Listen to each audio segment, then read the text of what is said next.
개인회생은 기각 안 나니까 너무 겁먹지 마세요.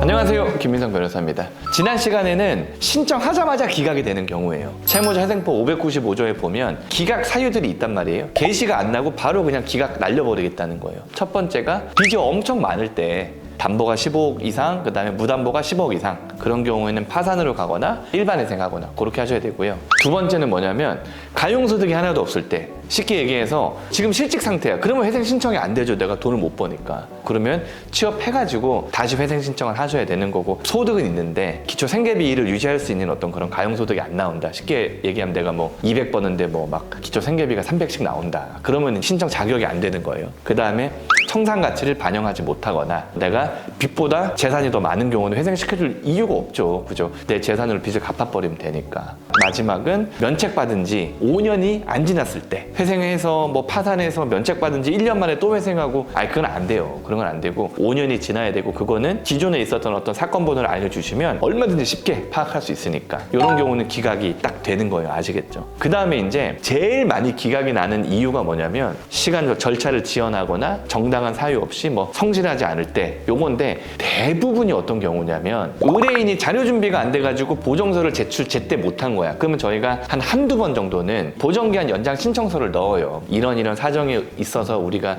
보정을 못하니까 죄송합니다. 이런 경우들이 있는데 그래도 이게 막 한두 달씩 계속 미뤄지면은 그때 보통 기각을 내고요. 그런 경우에는 즉시 항고를 해서 보정 서류를 막 이빠이 넣으면은 보통 이제 기각 결정이 취소가 되는 편이고, 그 다음에 이제 우리가 법원이랑 좀 다툼이 있는 경우에 이런 보정은 우리가 응하지 못하겠습니다고 할 때 법원에서 기각 내는 경우들이 있어요. 그러면 그 사례들을 제가 한번 볼게요. 사례들을.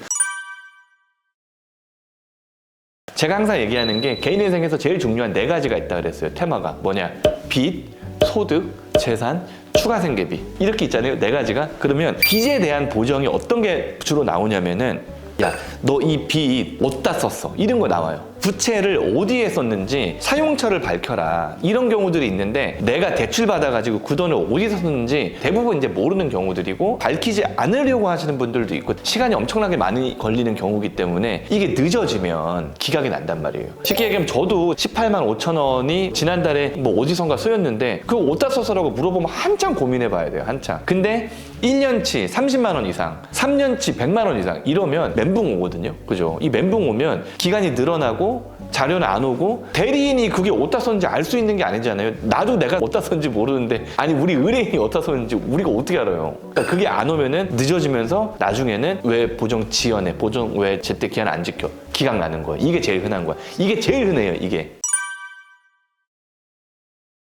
그 다음에 소득 관련해서는 어떤 것들이 있냐면, 우리는 소득이라고 생각 안 했는데 소득이라고 올리는 것들. 저희가 항상 얘기하잖아요. 이 변제계획안은 채무자한테, 우리 의뢰인한테 최대한 유리하게 작성이 된 거야. 뭐 예를 들어 최근 뭐 6개월치 소득이 좀 없다 그러면은 최근 6개월만 낸단 말이에요. 근데 1년치 내라 그러면 이때는 또 소득이 많았어. 그럼 평균 내면은 소득이 확 올라가는 거잖아요. 자영업자 같은 경우엔. 아니면 2년 내고 1년 6개월 내고 최근 3개월 내고 상여는 뭐 빼고 뭐 이런 식으로 해서 소득을 높이라고 하는 보정들이 많이 나온단 말이에요. 근데 여기서는 진짜 제가 뭐 이때만 소득이 높았고 맨날 그런 거 있어요. 뭐 이때는 뭐 사업이 그 잘 돼가지고 소득이 예외적으로 막 오른 거지, 이걸 넘어가 주시고 이해해 주시는 분도 있겠지만은, 그렇지 않다면 이거 가지고 보정 불응으로 그냥 7호로 기각 나는 거예요. 어떤 말씀인지 아시겠죠? 요거는 소득 관련해서는 좀 늦는다기보다는 우리가 보정 불응으로 기각 나는 경우들이 많이 있어요. 그런 경우에는 솔직히 좀 많이 갚는 걸로 가든가, 추가 생계비를 어떻게든지 좀 인정해달라고 해서 좀 길게 갚는 걸로 가든가, 뭐 이런 식으로 해야 되겠죠. 그죠?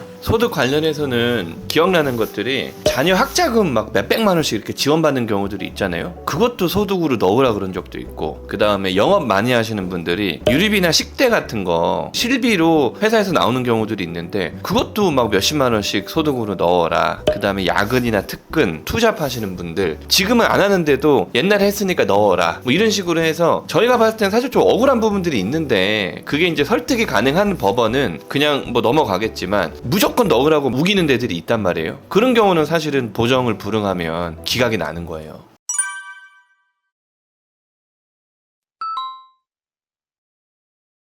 그 다음에 재산 관련해서는 요것도 보정 불응이나 아니면 요거는 청산가치 반영 못 해줘서 아까 595조 5호인가 그 기각 있잖아요. 요것도 가능한 게 예를 들면 내가 친구한테 1억을 빌렸는데 이 친구가 안 갚아. 그래서 나는 회생을 하는 거야. 그러면 이 친구를 민사소송을 한다거나 뭐 형사고소를 한다거나 이런 식으로 해서 채권 1억을 회수하지 못하는 거를 나는 입증을 해줘야 되는데 그런 게 하나도 없으면 그 1억이 내 재산이 되는 거예요. 쉽게 얘기하면 내가 이 친구한테 1억을 줘서 그거를 현금으로 페이백을 받았는지 아니면 이 친구랑 내가 같이 사는지 알게 뭐예요, 법원에서. 그러니까 내가 이 채권을 회수하지 못하는 특별한 사정이 있고 그럴 경우에 내가 이 빚을 제대로 갚지 못한다는 걸 소명을 해줘야 되는데 그게 아니라면은 청산가치로 확 올라가는 거예요, 재산이. 그 다음에 뭐 예를 들면은 분양권 같은 거 이런 것들도 분양권의 어떤 청산가치 반영에 있어서 각 법원이라든가 아니면 회생위원회에 따라서 분양권 낸 돈만 청산가치 반영해라 아니면은 미래 뭐 예상되는 수익에 거기서 뭐 중도금 뺀 거를 뭐 반영해라 막 여러 가지 반영 방법들이 있거든요. 그런 경우는 사실은 청산가치 초과가 나온다거나 소명을 제대로 못 해가지고 기각나는 경우들이 좀 있을 거예요. 추가생계비 같은 경우는 뭐 대표적인 게 그런 것들이죠. 우리 어머니를 내가 부양하는데 이거 좀 인정해주면 안 되겠냐라고 하는데 기본적으로 추가생계비는 미성년 자녀 양육비 정도는 인정해주는데 법원이 인정 거의 안 해줍니다. 그리고 내가 변제금이 꽤 높아. 변제금이 높으면 아유 뭐 남들 50% 갚는데 너는 뭐 80, 90% 갚으면서 오케이 내가 월세 좀 빼줄게. 아니 배우자가 이렇게 돈을 많이 못 버니까 오케이 내가 뭐 양육비 인정해줄게. 라고 추가생계비는 꼭 인정해줘야 되는 게 아니라는 거. 개인회생에서 꼭 인정해줘야 되는 거는 이 채무자의 최저생계비 145만 원, 25년 기준 그거밖에 없어요. 그거 이외에는 인정해달라고 부탁을 하는 거지. 아니 빚도 제대로 안 갚으면서 막 뭘 이것저것 빼주세요, 더 빼주세요. 이건 이상하단 말이야. 거기서 싸움이 나면 보정서 제출 기한이 지연된다거나 보정을 불응한 경우에는 이 7호로 기각이 나는 경우들이 많단 말이에요. 아시겠죠? 그럼 정리를 한번 해볼게요. 구독과 좋아요 눌러주세요. 내가 회생 신청이 됩니까? 라고 하는 건 대부분 상담에서 걸러줄 수 있습니다. 그래서 여러 군데 상담해보고 제 유튜브 동영상들 회생의 기초편 얼마 전에 다 찍어놓은 거 많이 보시면 대부분 여러분들이 자체적으로 판단이 가능할 거예요. 스스로 판단이 가능하단 말이야. 그 다음에 회생이 진행되는 과정 중에서 정해진 어떤 보정서에 대한 방향이라든가 자료만 잘 제출해 주시면 아까 100 중에 97명 정도는 게시가 나고 인가가 난다 그랬잖아요. 그러면 한 3명 정도가 기각이 난단 말이야. 그 3명이 안 들 수 있단 말이에요. 내가 회생이 됩니까? 라고 하면 거의 대부분 됩니다. 회생이 기각나는 경우는 거의 없어요. 다만 진행 중에 잘 협조를 안 해주신다면 그러면 기각이 나겠죠.